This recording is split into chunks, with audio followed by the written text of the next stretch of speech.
Hi, I'm Lisa Bonneville, principal of Bonneville Design in Manchester, Massachusetts. For 31 years, I have been designing beautiful and safe interiors for my clients, and I am moving into focusing on designing to age at home for people who are entering elderhood and also for multi-generational families. I am today going to walk you through a project at this residence that is phase 2 of preparing this house to age at home. When the owners were looking at this house to purchase, they walked around the space and anticipated living here a very long time and wanted the entire environment to be accessible to them, and they wanted to live here well into their old age. So they identified areas that could be altered through a series of phased remodeling to change this house in ways that would allow them to enjoy it just the way they wanted to. This house is an open plan contemporary built in 1968, and so the first and lower levels are open plan. The second floor, as you'll see, is a little different, but it has a connecting hallway that connects all the rooms together. And there is a location that was identified when the house was purchased to locate an elevator that could take the owners from the lower level, which is on grade in the side of the house, to the first floor and to the second floor, all in one bank. It actually has usable space, meaning the space outside the elevator would be ample on both the lower level on the first floor, even with the hallway directly aligned with the hallway on the second floor.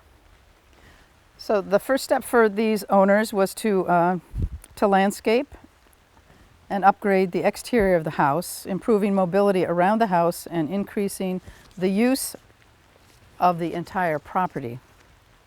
The entry stairs provide a primary able-bodied entrance. Railings can be added at any time, and the lawn on the left, on the east side of the house, to the left of the main entrance steps, are ramped purposefully to allow passage of lawnmowers, wheelbarrows for gardening, but also for people who cannot walk upstairs. As we go around the house to see how this lawn, this east lawn, intersects with the patio that was installed in the landscaping phase, we'll see that there are 3 entrances onto this patio from the house with only one step, so a simple grab bar could be added at any time.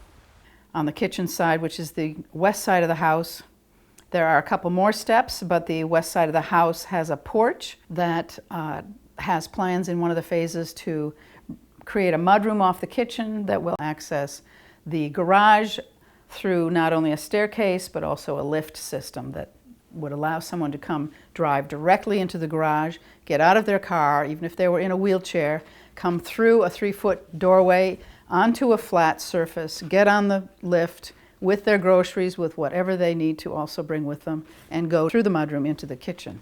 So that would be direct access from the garage to the first floor of the house. So we're up here on the second floor of this house in the laundry room, and I'm going to walk you through the plans. Okay, this page is the demolition plan that shows currently where the space that's going to be remodeled is located. We're standing right now in the laundry room, and only this back wall of the laundry room is going to be moved so that it will increase the floor space on this floor. It will widen it by 8 inches, which from the hallway, where there will be a level entry, this will become a tile floor. The washer and dryer will be put up on a 1-foot high platform for easier access. On this plan, this shows an overlay in this space of the new dormered addition. The yellow area is exactly the space as it exists today, and in 2 days they're going to take this side of the roof off and halfway down the roof and build out framing that will have 4 windows in it, each going into these 4 rooms. You can see the space that we are going to use now to enlarge the bathrooms. It will double the footprint of each bathroom, but you can also see from the slant of the roof that you cannot walk out to that knee wall. We have to open up the roof and put a dormer wall out so that you could actually walk out to the face wall. The guest bath, which we will talk about first, incorporates a separate water closet room with its own door. This is a wheelchair accessible water closet. Because this house serves 3 guest rooms or 3 children's rooms in addition to the master bedroom, 3 people presumably would want to make use of this bathroom, maybe simultaneously. This at least would allow 2 people to use this space, one in the water closet room and another with the tub and the vanity. And inside this room is also a wheelchair turnaround. This is a seat that will be directly underneath the window. We'll see more of that when we do the final walkthrough. The vanities are all open, this vanity and the vanity in the master bath, all open underneath to allow a wheelchair to pull up to if need be. And then there's storage in the space directly under the surface. So starting with the entrance to this guest bath, the doorway is 4 inches too narrow in order to come into this bathroom with a walker or a wheelchair. So that will be the first thing to change, the opening to this bathroom. The space right here, as you can see, if someone is standing here, you cannot close the door.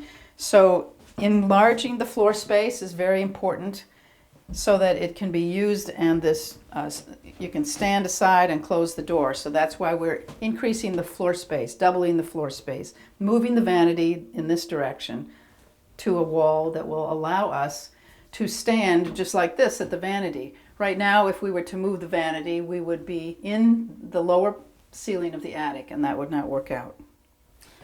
The open space underneath the vanity, this is obviously ample storage, but we are going to put our ample storage now into a linen closet in the new bathroom that will be flush with the wall and will give us all the storage that this gives us and more.